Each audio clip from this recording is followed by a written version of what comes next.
ある夜、仕事の帰り道、前方から黒ずくめの怪しい男が走ってくるのが見えた。女性は不審に思い、身を少しそらせながら男を見た。暗がりでよく見えなかったが、男もちらりとこちらを見たような気がした。不安を覚えた女性はそのまま走って家へと帰った。翌日、自宅近くで殺人事件が発生したというニュースを目にした。しかし犯人はまだ捕まっていないという。その夜、帰宅してくつろいでいるとチャイムが鳴った。インターホンに出ると、そこには一人の警察官が映し出されていた。夜分にすみません。近くで事件がありまして、その件で少しお時間をよろしいでしょうか。女性は昨夜のニュースを思い出しながら何か違和感を覚えた。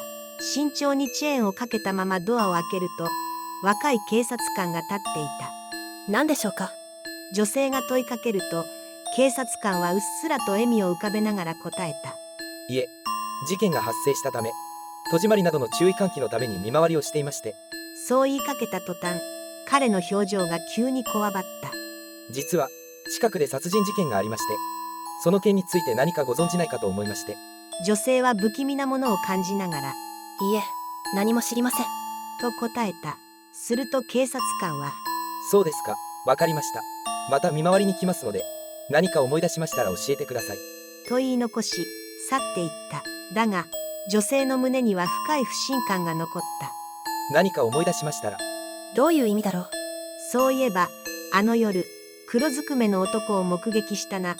女性はそのことを思い出した。次に来たら、そのことを伝えよう。そう思いながら、女性は眠りについた。翌日、テレビのニュースを見て、女性は愕然とした。殺人事件の犯人が逮捕されたのだ。だが、画面に映し出されたのは、あの警察官だった。犯人は自分が目撃されたことに気づき、偽の警察官を装って女性に接触しようとしていたのだ。もし彼女が事件のことを思い出し、それを話していたら、口封じのために消されていたのかもしれない。